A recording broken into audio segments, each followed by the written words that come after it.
सुबह से शाम तक गचर पचर यानी जंक फूड खाते रहेंगे तो आपका पेट सही रहेगा? नहीं सही रहेगा। जब आपका पेट सही नहीं रहेगा तो आपकी बॉडी कैसे सही रहेगी? तो इसी आज की नई वीडियो में आपका स्वागत है।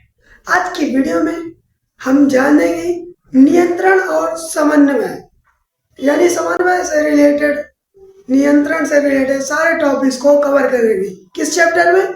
चैप्टर नंबर 6 में, क्लास 10th, ठीक है, साइंस सब्जेक्ट में। ज्यादा टाइम वेस्ट करते न हुए वीडियो को स्टार्ट करते हैं। पहले हम जानेंगे नियंत्रण और समन्वय। नियंत्रण और समन्वय होता क्या है, देख लेते हैं। नियंत्रण और समन्वय होता क्या है?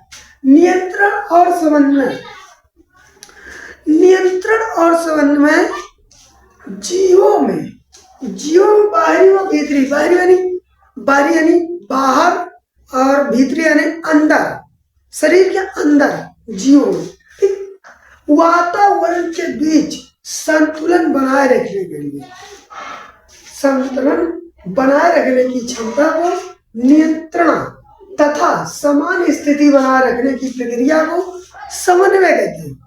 अगर हम अपनी भाषा में देखे जाए, नियंत्रण, अगर आपकी बॉडी ठीक तरीके से संतुलन नहीं बना रही, देखा उदाहरण के तौर पर समझ लेते हैं। अगर आप सुबह से शाम तक गचर पचर यानी जंक फूड खाते रहेंगे तो आपका पेट सही रहेगा? नहीं सही रहेगा। जब आपका पेट सही नहीं रहेगा तो आपकी बॉडी कैसे सही रहेगी? तो इसीलिए आप बढ़िया फूड खाइए, फ्रूट खाइए, फल फ्रूट खाइए, और भैया घर का खाना खाइए, बाहर का खाना ना खाइए। बाहर खाना खाइए मतलब ये नहीं junk food, chowmein, burger, momos, pizza, other item, ये सब मत खाइए। करिए, खाया भी करिए तो कभी कर, साल 6 महीने में एक आध बार चेक कर लीजिए।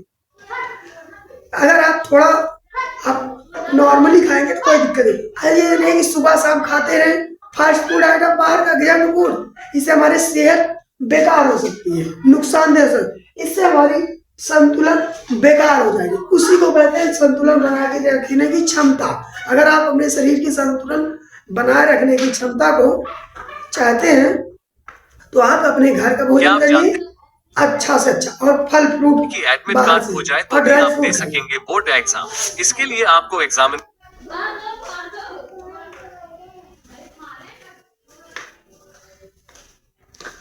नियंत्रण तो हमने समझ लिया, और समन्वय भी, यानी समान स्थिति बनाए रखनी।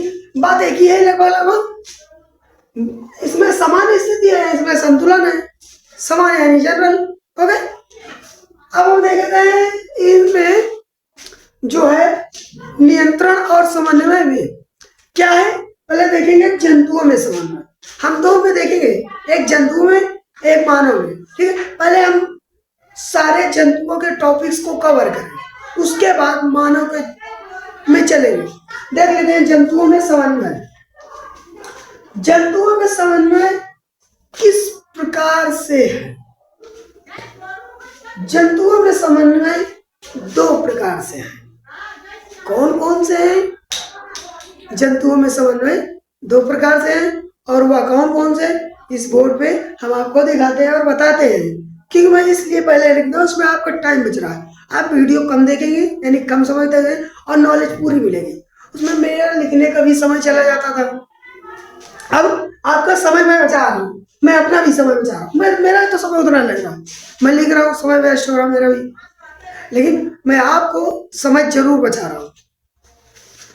पहला हम देखेंगे एक कोश की समन्वय। एक कोश की समन्वय वह होता है सरल जीवों जैसे अमीबा में समन्वय, वह नियंत्रण की विशेष कोश का विशेष आवश्यकताओं नहीं होती।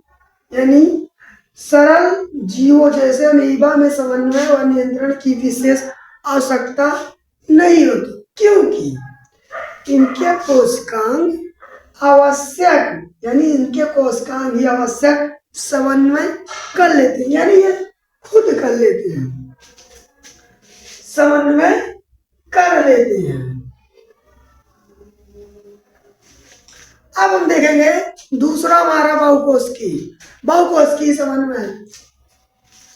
जैव रासायनिक क्रियाएं, यानी जैव क्रियाएं रासायनिक और भौतिक स्तर, यानी केमिकल और फिजिकल यानी केमिस्ट्री और फिजिक्स स्तर पर होती है। क्या होती है?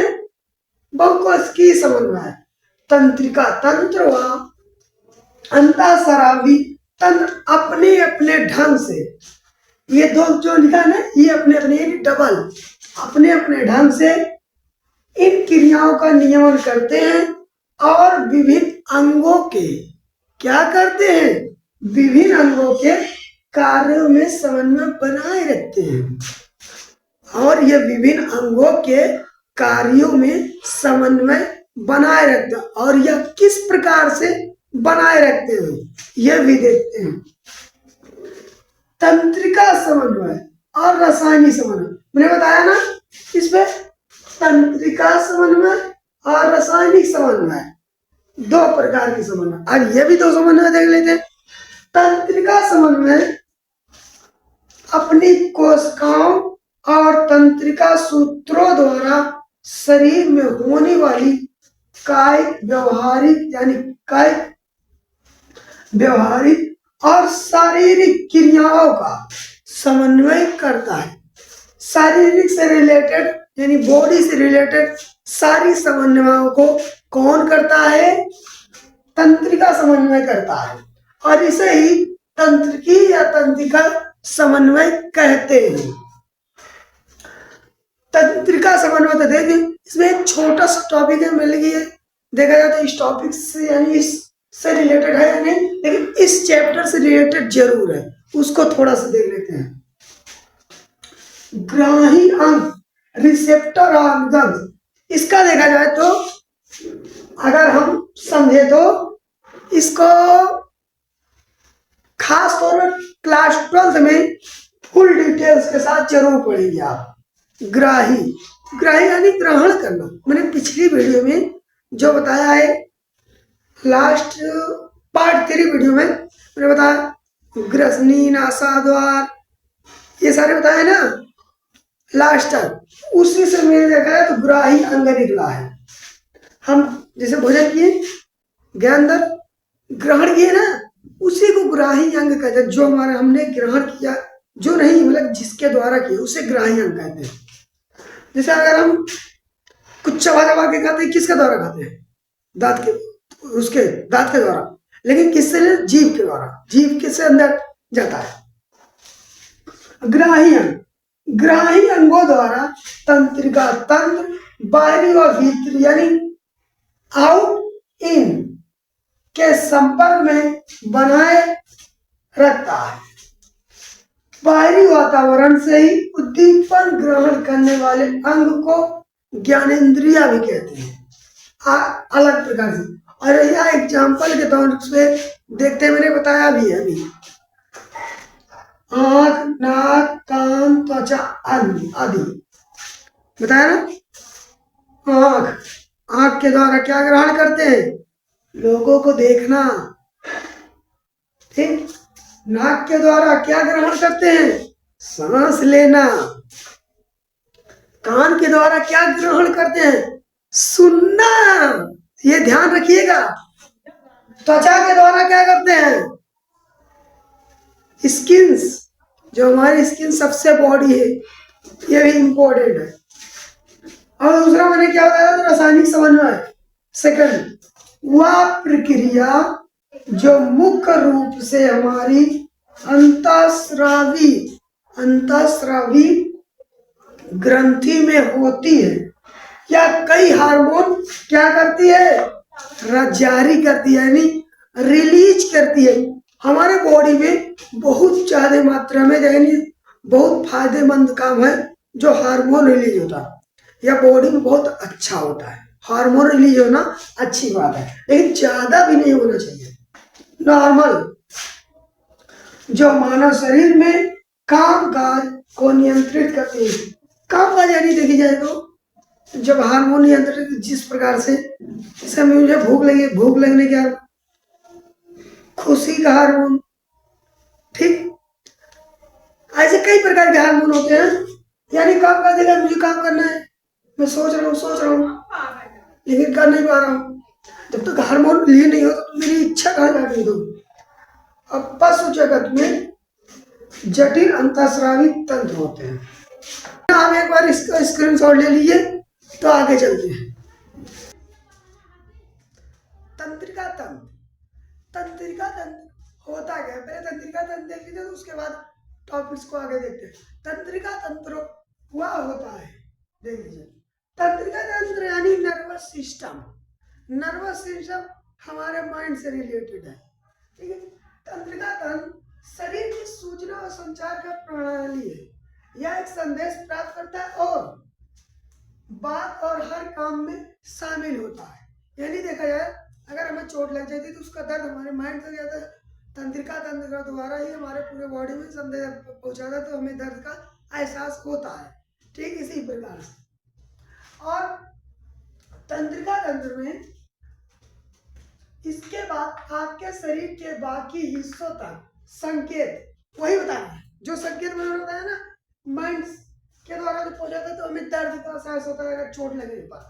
भेजता है तंत्रिका तंत्र आपकी सोच, आपकी थिंक, आपकी बात, आपकी टाक यानी बात करना, हर काम, एनी वर्क्स, ऑल टाइम शामिल होता है, यानी आप लोगों के साथ साथ ही होता है। अब ये तंत्रिका तंत्र हमने देख लिया। इसके बाद देखेंगे तंत्रिका ऊतक क्या होता है, यानी नर्वस टिश्यू। ठीक, ये देखिए नर्वस टिश्यू क्या है? नर्वस टिश्यू तंत्रिका तंत्र, तंत्रिका ऊतक का बना होता है। मतलब ये जो हमारा नर्वस सिस्टम है, नर्वस सिस्टम हमारा नर्वस टिश्यू का बना होता है, जो तंत्रिका कोशिकाओं का बना ही होता है। ठीक, ये हो गया हमारा कोशिकाएं या साइटोन। इनमें हम देखेंगे कोशिकाएं या साइटोन। साइटोन यहाँ अधिकतर देखा जाता है, या एग्जाम में साइटोन या कोशिकाएं पूछा जाता है, लेकिन लगभग साइटोन पूछा जाता है। साइटोन क्या होता है? साइटोन हुआ होता है कोशिकाएं के मध्य, यानी कोशिका यानी टिश्यू के मध्य में एक बड़ा केंद्रक होता है। बड़ा केंद्रक, समझ रहे हैं केंद्रक क्या होता है?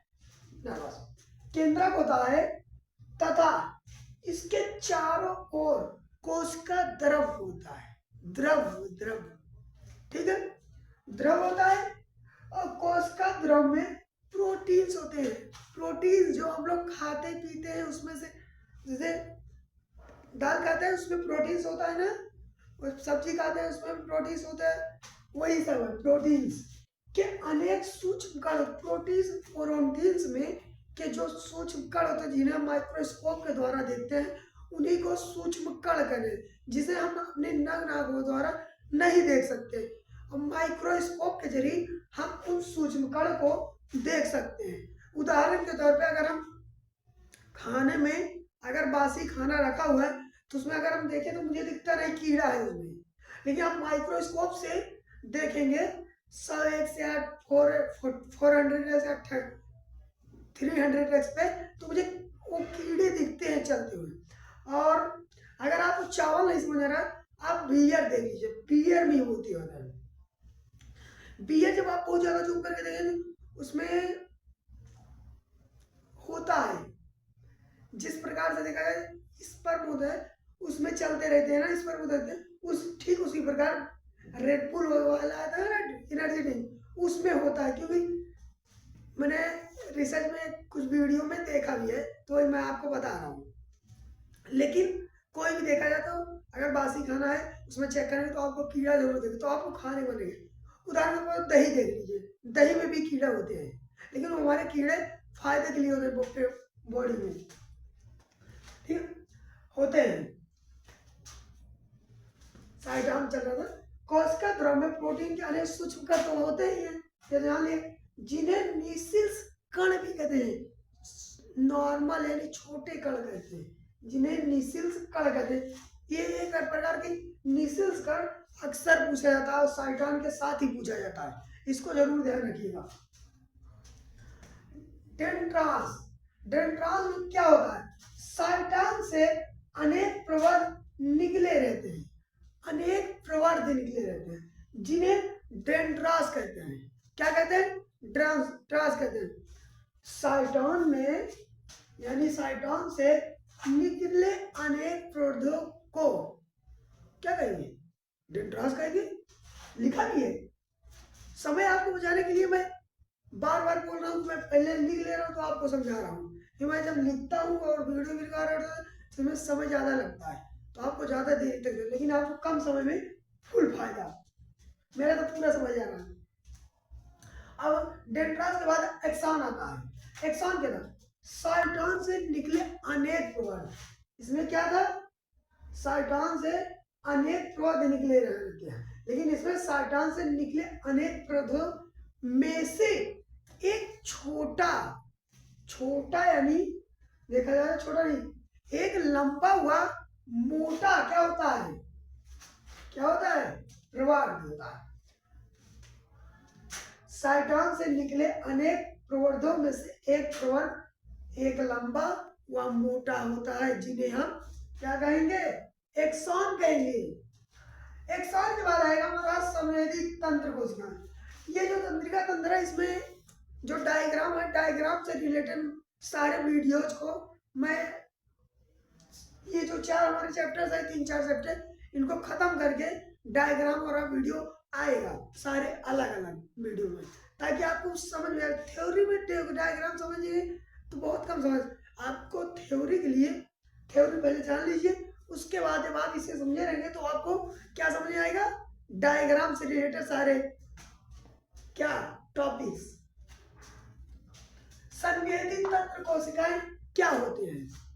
संवेदी तंत्र कोशिकाएं क्या, आपको ये देखिए, सेंसरी नर्वस सेंसर। आप मोबाइल चलाते हैं, उसमें फिंगर लॉक होता है ना, जब आप फिंगर लगाते हैं तो सेंस करके वो ऑटोमेटिक वो खोल देता है। और आप कैमरा ओपन करते हैं, किसी में हाई वाला रहता है ना, तो हाई करेंगे तो आप ऑटोमेटिक फोटो खींच जाती है। वही है, सेंसर के द्वारा सारा काम कर। और कार देखे भी होंगे, कार में आजकल पीछे से जो कैमरा लगाता है वो सेंसर के द्वारा होता है। हो गया। अब देखेंगे क्या सेंसर तो हो गया। संवेदी तंत्रिकाओं कोशिका संवेदी अंगों में स्थित होती है और ये संवेदी अंगों से संवेदी आवेग एकत्रित करती है। बात वही है जो समझाया। संवेदी तंत्र क्या होता है, यानी संवेदी तंत्र होता क्या है? संवेदी तंतु वह होते हैं जो तंत्रिका कोशिकाओं में एक शांत समूह में इकट्ठे होकर तंत्रिकाएं बनाती हैं, जिन्हें क्या कहेंगे? संवेदी तंत्रिका कहेंगे, यानी तंत्रिका तंतु कहेंगे। और तंत्रिका तंतु यानी तंत्रिका 3 प्रकार की होती है। अब वो कौन कौन सी होती है उन्हें भी देख लेते हैं तंत्रिका तंतु को। पहला हमारा क्या आएगा? संवेदी तंत्रिका है, जो मैंने पहले बताया उसी से सेम रिलेटेड, बस थोड़ा सा अंतर है। संवेदी तंत्रिकाएं, संवेदी तंत्रिकाएं संवेदी अंगों से संवेदी उद्दीपनों को मस्तिष्क तक पहुंचाते हैं, जो हमारे माइंड तक संवेद यानी सेंसर करके बॉडी में पहुंचाती है, हमारे माइंड तक। उसी है संवेदी तंत्रिकाएं कहते हैं।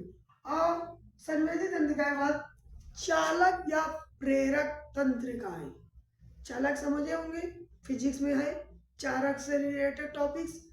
और प्रेरक तंत्रिका मस्तिष्क से आदेशों को कार्यकारी अंगों तक पहुंचाना, यानी हमारे जो माइंड में पहला था क्या? संवेदी अंगों द्वारा संवेदी उत्पन्न तो माइंड तक पहुंचाना। और उसके बाद कह रहे हैं जहां माइंड तक पहुंचाना था उसे कहां तक पहुंचाना? जहां पर जरूरत है। हमारी बॉडी में दर्द हो रहा है, मुझे पहले नहीं पता चला, बाद में पता चलता है दर्द लग गया, चोट लग गई, माइंड तक है, माइंड से आपका हमारे बॉडी तक हाथ पैर तक पहुंचता है। और उसके बाद क्या आएगा? मिश्रित तंत्रिकाएं। मिश्रित में चालक और संवेदी दोनों मिक्स होते हैं। ये देखिए, इनमें संवेदी व चालक तंत्रिका दोनों प्रकार के तंत्रिका तंतु होते हैं, इसमें दोनों प्रकार के होते हैं। और सिनेप्स, सिनेप्स यानी सिनेप्टिक दरार, यह बहुत इंपॉर्टेंट है। आप इसमें से कोई भी ना पढ़े, लेकिन सिनेप्स और तंत्रिका ऊतक, तंत्रिका तंतु, ये जरूर ध्यान दीजिएगा, ये बहुत इंपॉर्टेंट टॉपिक्स है। अब देख रहे हैं सिनेप्स क्या होते हैं। दो तंत्रिका को यानी दो तंत्रिका कोशिका के बीच में से एक रिक्त स्थान पाया जाता है। यानी दो तंत्रिका तंत्र अगर कोशिका के बीच में है तो उसमें एक थोड़ा सा रिक्त स्थान पाया जाता है, जिन्हें हम डायग्राम की मदद से समझेंगे किसी नेक्स्ट वीडियो में। अभी केवल हम डायग्राम यानी थ्योरी से रिलेटेड टॉपिक्स को कवर करेंगे। आज की वीडियो में बस इतना ही, मिलते हैं पार्ट 2 में।